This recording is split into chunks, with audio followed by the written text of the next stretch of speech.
Hello and welcome to the Crafty Princess Diaries podcast. My name is Tammy Powley and I'm your host.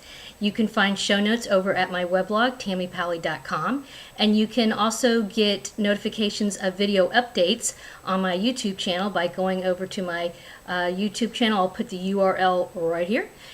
Or you can just go over there and search for my name, TammyPowley.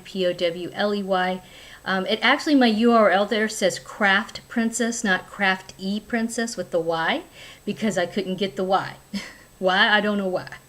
But I couldn't get it when I originally set the channel up. So if you're wondering, I actually had somebody tell me she thought that was a typo. But no, I just could not get the Y. So I'm just Craft Princess over there, not Craft E. So today is episode 17, and I wanted to say thank you for those who are returning, and also hello to any new viewers I have. I've been really trying to get my name out there and build up an audience, and I have seen some success with that, so that's very encouraging. Today's episode 17 happens to also be on March 17th, 2015, so happy St. Patty's Day to everybody out there. I hope you had a nice time. It's just a fun holiday for everybody, even if you're not Irish, so I hope you had a good time today. Today actually happens to be the 30th anniversary for my husband and I as far as dating. We started dating 30 years ago on St. Patrick's Day, so we always kind of take a nod to St. Patty's Day, the two of us. So the title of today's episode, let me check my show notes as usual, it's quite a long title. Beaded, Pirate Power, and Yarn Love. Yeah, Beaded, Pirate Power, and Yarn Love. I tried to squeeze it all in there, get all those keywords in, trying to describe what I'm going to talk about today. And that includes, of course, some yarn love because I happen to make a trip to the not-so-local yarn shop to me, which I will discuss. And, of course, I have some interesting beaded finished objects.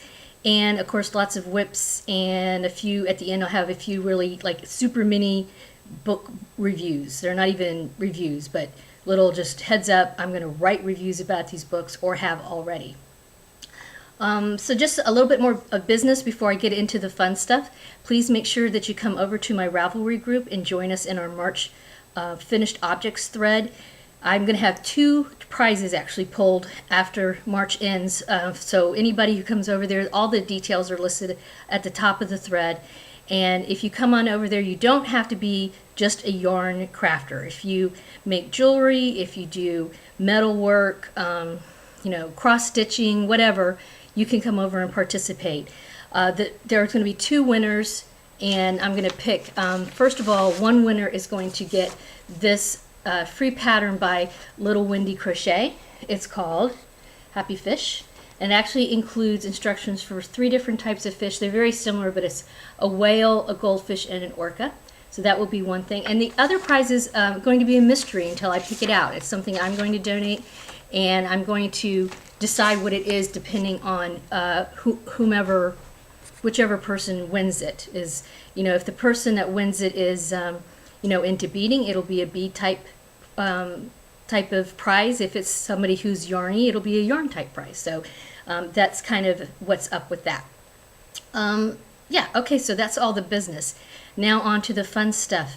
I took a trip last weekend to Brevard County and went over to Cocoa Village to the Knit and Stitch Boutique.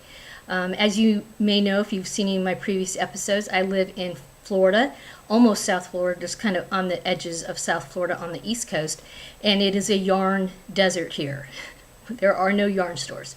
I know there is one about 40 miles from me that I honestly have not been to yet. I just haven't. It's like if I'm going to make the trip, I'm going to go to Cocoa Village because I have family in the area, so I kind of do it all at the same time, and it is a wonderful yarn shop packed to the gills with yarn. So I'm not saying the other one isn't probably a wonderful shop. I've heard good things about it. I just haven't gotten, to make a round trip of 80 miles for just yarn. I'm just not ready to do that yet. So anywho, I went to the yarn shop in Cocoa Village and I got some fabulous things. One of them I've mentioned before, and I went ahead and bit the bullet and got this. Malabrigo Rasta kettle dyed wool, and the color is pretty true. It's beautiful. It's super squishy, and I have absolutely no idea what I'm going to do with this. I just really wanted it, and I've been looking at it every time I go to the shop. I look at them and I think I want that. I want to have it and touch it, and I don't know. I mean, I live in Florida, so it's kind of ridiculous to think that I would make like a hat out of this and ever wear it. I mean, that's awfully thick. I may just keep it like this and love on it forever. I don't know. So yeah, we'll see what happens with that. But I'm very happy with my purchase, even though I don't know what to do with it. And oh, I have a visitor, Lola. She might be stepping on the keys. So yeah, I might even make. Actually, this may seem crazy, but I thought about Lola. Excuse me. Excuse me. Oh, uh-oh. I thought about possibly doing some sort of stuffed toy for myself out of this. I don't know. Maybe that's crazy talk. Okay, so the other thing I got is bounced around here, Lola. Oh, bummer. Oh, you know what? Did I put that away? Okay, well, one thing I got was this beautiful silk, heritage silks. It's 15% silk and 85% wool. It's let's see, 437 yards. There's no colorway with this that I know of. I looked on the ball band, but there you go for those people who like to look at the ball band. And yeah, I'm not sure, and probably to me, I would probably make this into a shawl of some kind. I have signed up for a shawl class over at craftsy.com, so this might work because it is fingering weight. So, and I believe that's what they're using in the class. And the colors are pretty true. It's a mix of dark purple, light purple, almost some brownish looking. Now I'm back. I had to pull a few things that kind of fell over. I have stuff all over the place, and then my friend Lola came to help me. Here is another Heritage Paints silk and merino combination. And I don't know if anybody is familiar with, when she was scanning this up, I realized I have already bought this. Not only have I already bought this, I've made something with it. And I believe, I looked it up, it's episode 7, I think, that I am wearing the shawl that I made with the same exact yarn. However, I realized, okay, well, she rolled it up, I had to buy it. And I still love it. I mean, this is, these are my colors. And I think what I'm going to do, and this kind of goes into future projects, I think I'm going to make this Scarf Utopia. It's a very light scarf. I saw Jill Wiseman on Facebook was making this. She lives in Texas. She's a very talented bead weaver and author. But this is something, it's about 7.5 inches wide and 80 something inches long. So it's sort of, to me, seems like a cross between a shawl and a scarf. And so it'll be interesting to see the difference between making a crocheted, it's kind of a netted type design, a netted crochet shawl, and a knitted type shawl with the same yarn. We'll see the difference. But this is something, again, living in Florida, this is something I could actually wear. I've actually been able to wear my crocheted shawl a number of times when it gets a little cool out. And the other item that I purchased that I'm totally in love with, look at that. Oh, yum-y. This is 55% silk, 45% wool Cascade Soak, S-O-U-K. I may be saying that wrong. All right. I really am not sure. Originally I thought I'll just make a hat or something just because I really love it, and I do wear a lot of hats, even though I recently cut my hair. I cut about 8 inches off, so I don't have to wear hats as much. I wear them sometimes after I wash my hair. I'll put a knit hat on in the house when the air conditioning is cranking because it gets so cold. But honestly, now that I cut off a bunch of my hair dries a lot faster. So I'm hoping that's not going to be an issue anymore. But anywho, now I'm thinking I might make this into a knitted, very simple knitted square bag. Not felted, because it wouldn't felt anyway. But it's just that when I looked at patterns for knitted bags, almost half of them were felted. Like, I like the texture that's going on here, so I wouldn't want to do that anyway. But you wouldn't be able to felt this. My only concern is I don't know if I'm going to have enough yarn here to actually make the bag and the straps. And so not sure how we're going to do that, but it would be nice to have like a little, I have a bag now that I actually purchased or somebody purchased it for me and gave it to me, I think. But it's just a very simple square, rectangular bag with a ribbon handle. I wear crossbody, and it's handy for stuff like, say you're going out to dinner and you don't want to bring a bunch of stuff with you. I still have to bring things, but something that you only need to bring the minimum. Like I used to use it when I would have to go to graduation ceremonies because it's a dark colored, it's black, and so it would kind of blend in with my regalia and everything. Now I use a little wristlet for that. But if you saw my last episode, I'm going to be going on a cruise in the summer, and so sometimes, like say I'm leaving, I'm going from the cabin to go to dinner down the hall or whatever on the other floor or whatever. I don't need to have a full out purse, so I thought it would be fun to have like a little purse. Like I thought about just bringing that purse that I'm talking about, but then I thought, wow, wouldn't it be neat to knit up a purse that would be kind of a similar size, maybe a smidgen larger, because that purse is pretty darn small. But anyway, those are my plans, and if you make it all the way to the end of this episode, I will have photographs of some of the yarn in the yarn shop in my little photo montage. So as far as finished objects go, it's really beads. Beads have been calling me because, again, kind of related to the cruise. I'm calling these beaded dreadlocks.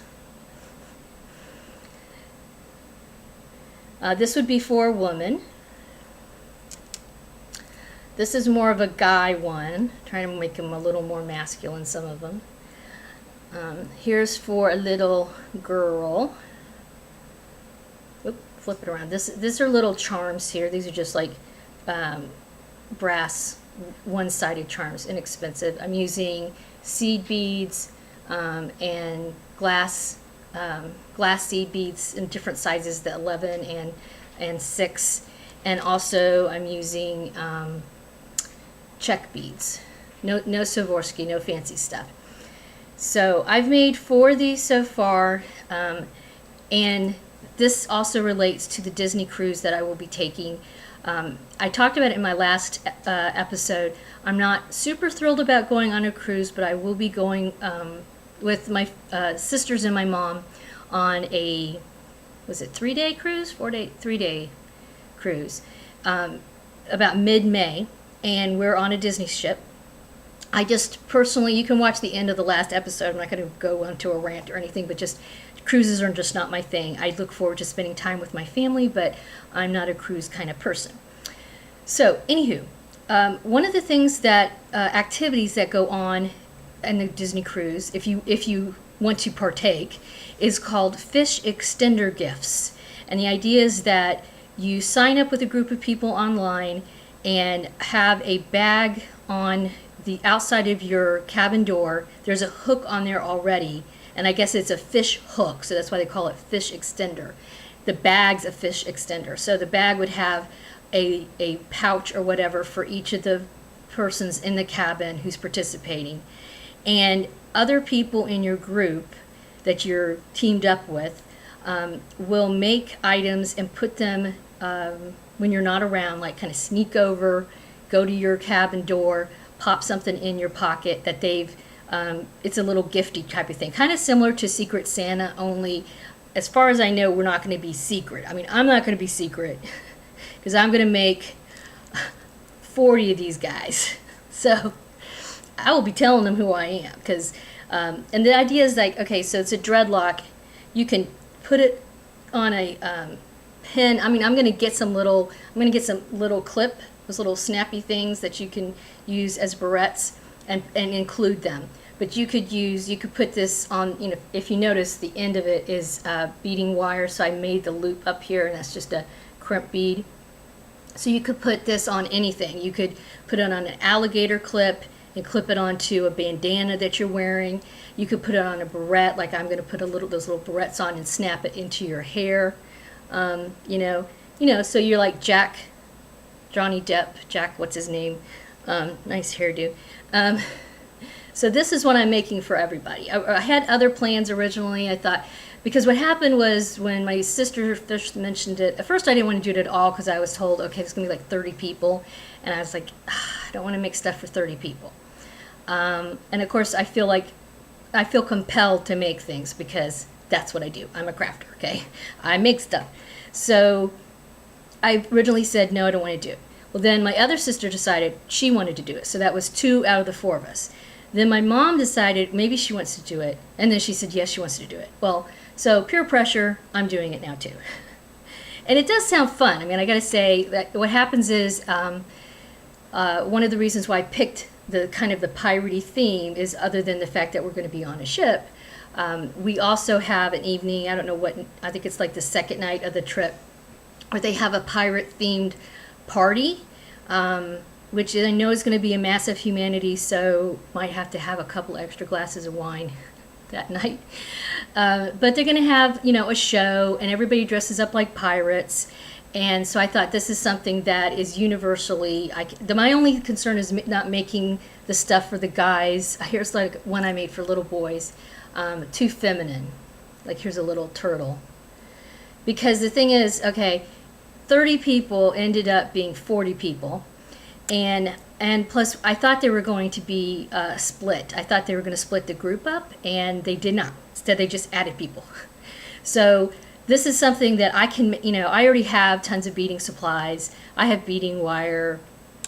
And so I can, oh, and on this one, I add a little bit of yarn on the end and frizzed it. So I'm going to do that on some of them to kind of make them a little bit more textury looking and, you know, like your hair kind of. So, you know, so now I have to make 40 of these things, and I think this is at least something that personally I enjoyed making them. I might even make a little tutorial up, because I did do some Googling, and when I thought of the idea, I thought, well, I couldn't have been the only person to do this, right? Because, I mean, if you look at a picture of Johnny Depp dressed up as Captain Jack, he's got those things hanging off of him.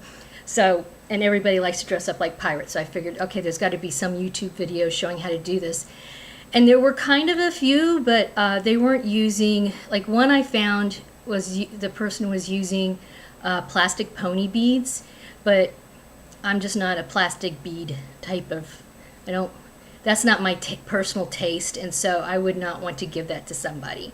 I mean, like I said, these aren't Swarovski, but this is still kind of something that I think hopefully they will like.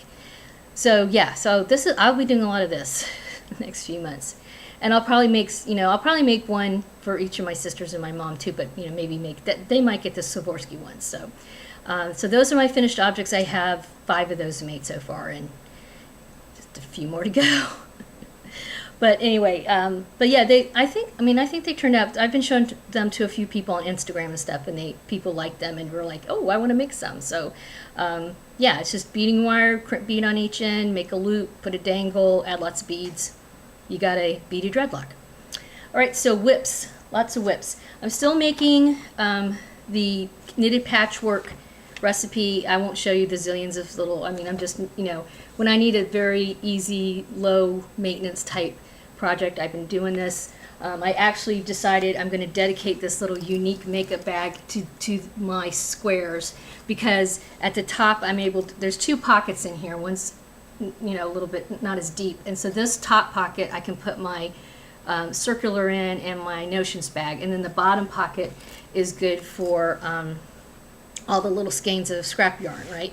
And I only mention this really too to just in case anybody's thinking about this and you're like, you don't want to stitch all the squares together.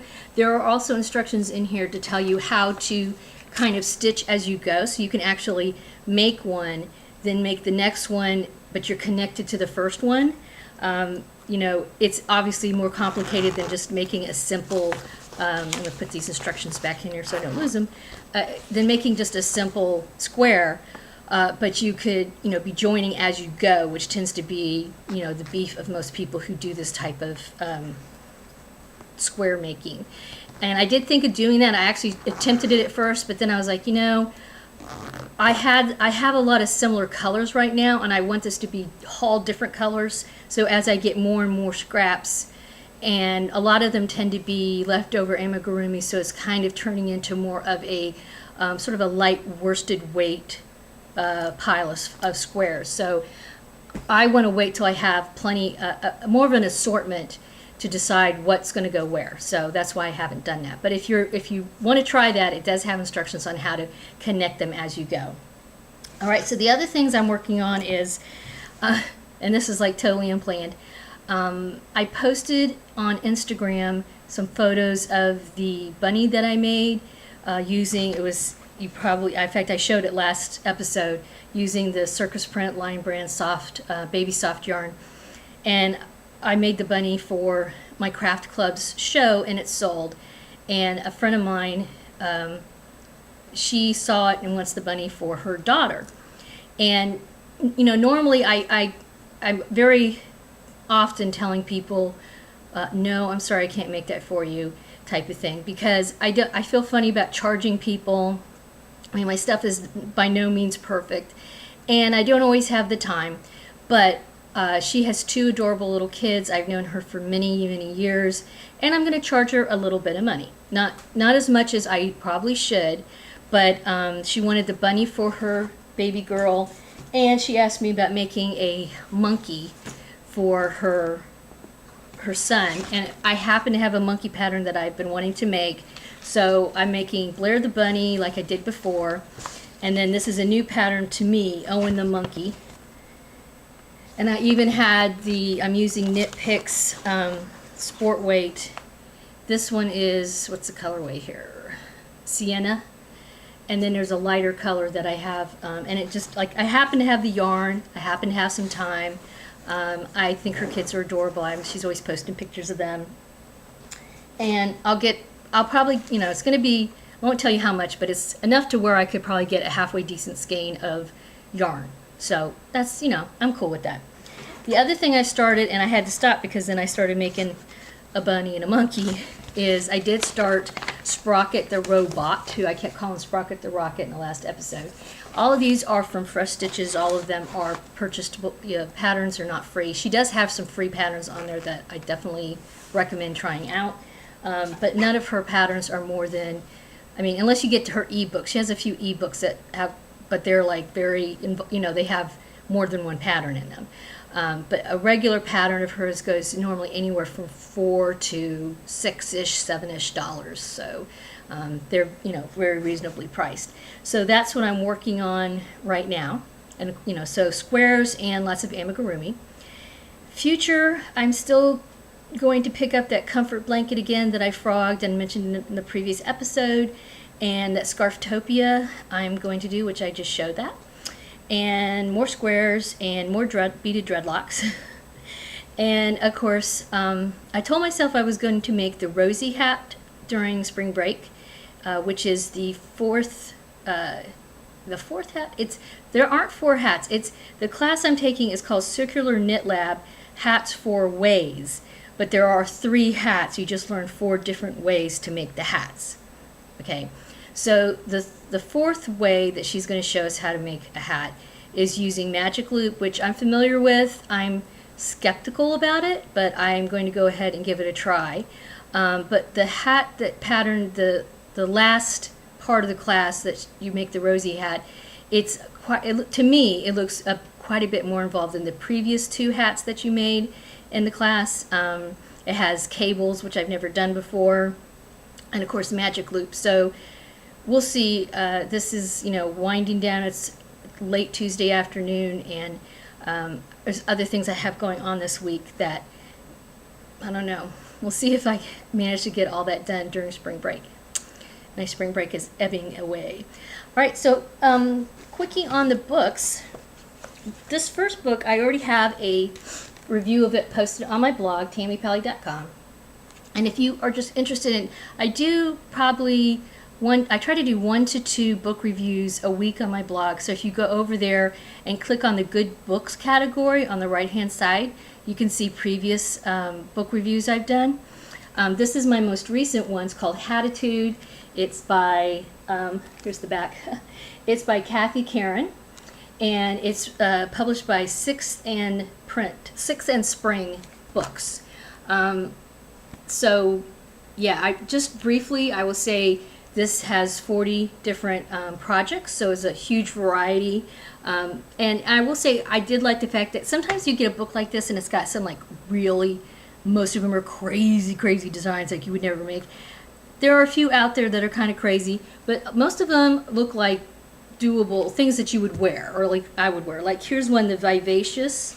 It's called Vivacious. I love that. And then another one that I really liked, again, I think is interesting but wearable, not too crazy. This is called Theatrical, so it's kind of, to me, looks kind of like a take on a beret. And then of course the one on the back, which you saw, that one I think is a really pretty one. It used all different types of yarn. The only thing I would say is if you are a beginning knitter, I'm still learning how to make hats myself. And I've conquered the beanie hat, and those basic hats I've pretty much conquered. This was a step beyond it, and it doesn't have a huge amount of how-to in it. So you would, if you're fairly inexperienced, you would probably need some supplemental help to follow the instructions correctly. But Hatitude, super cute hats. So that one I've written up. This one I plan to write up soon. It's called Crochet Boutique Hats, 25 Fresh Takes on Classic Crochet Hat Designs by Rachel Oglesby, Oglesby. Just butchering that name. There you go. Here's the back. Cute. Crochet hats, they are so fun to make up. And again, sometimes with something like this, you will have, I get, especially with crochet for some reason, there's a lot of weird stuff out there that gives crochet a bad name. Let's see, a lot of times patterns that I don't know what people are thinking, but this has some cute stuff. This hat's called the Raffia Boater hat. So unusual, she's using raffia. But that's a nice, that's like a cute hat. That's a unique looking hat that's not totally out there. It's unique without being crazy. And then this is called the Knotted hat. So kind of a take on the clutch style hat. I like that it's open. It's got an open pattern to it. So for people like myself who live in warm climates, this is something that you could actually possibly wear when it gets kind of chilly. But yeah, cute hats. There's a couple in here I'm like, I don't know. But for the most part, I would say most of them I would want to wear and make. So yeah, this one I will be doing a full written review on my blog. And I think I've covered everything. Let me check my show notes here. I think that's kind of it. I actually had to, always something, it seems like always something to go wrong. If it can go wrong, it will. When you're podcasting, I had done my podcast. I've actually also recorded 2 other videos today. One is about various types of crochet hooks, and the other one is a review on Knit Picks knitting needle set that I purchased. So those, look for those in the coming week or so. I need to edit them. But I did those first, then I recorded my podcast, and then I, did various other things. And I went to edit my podcast, and I was about 15 minutes into it, and I heard this noise, and I was like, what is this weird background noise all of a sudden? It sounded like an engine or something, And I even turned the sound down because I thought, is there just a car outside or something? No, the air conditioner had kicked on in my house, and where I'm at now in this particular room, which to me so far, if you've noticed any of my previous podcasts, I'm in like a different room in every podcast, a different part of a room in every podcast, trying to find light because my house is like a cave. So finally, even though this is a boring wall behind me, I think I have found a good balance here in my kitchen. But my kitchen table is next to the air conditioning vent, which had turned on, and I kind of noticed it while I was recording, but it didn't really, register that, hey, you know what? That is going to be recorded as well, girl. You should turn up the AC. And I didn't do it. And then as I was, editing, I was like, I wonder if anybody noticed that or not. I don't know. But to be on the safe side, I decided, yeah, I better go ahead and re-record. And I do notice that if I do it a few times, usually the second or third time, I actually get a little bit better at it. I think I get more relaxed and a little bit more organized as opposed to doing it, without any practice or anything like that. Let's put it that way. All right, so thank you to everybody who has joined in and subscribed to my YouTube channel, who's come over to my Ravelry group, who've just sent me little notes. I really appreciate it. And I know that there are lots of podcasts out there right now. It's interesting, I just was watching a video earlier today from, I can't remember the name of it now. I'll try to remember to put the URL in. It's a woman who writes, it's Marie TV, I believe, is what she goes by. It's her YouTube channel. And she talks a lot about having a business and that kind of thing. And she had an interview with somebody who's a crafty type person. And one of the things that they mentioned was you need to have something unique. You need to be able to reach your audience, use all the platforms, use social media. Blogging's not the only way. In fact, blogging's kind of going downhill a little bit as opposed to something like videos and that sort of thing. So you need to be kind of everywhere, and you need to be unique and different. And I realize, that's really what I've been trying to do with this, but it's difficult. You have be unique, but don't be too unique, because if you're too unique, nobody cares. Like, who's going to watch a craft video show on YouTube when it's nothing but beads? Because right now there's not a lot of beading videos. Really, Art Beads is the only one that I know of that even puts out a video at all, and it's good, but it's short and it's business. It's like, they're very sweet people. I've actually worked with them before. When I was writing at about.com, they would send me supplies, and which was super sweet, and I would make projects for them for my website over there.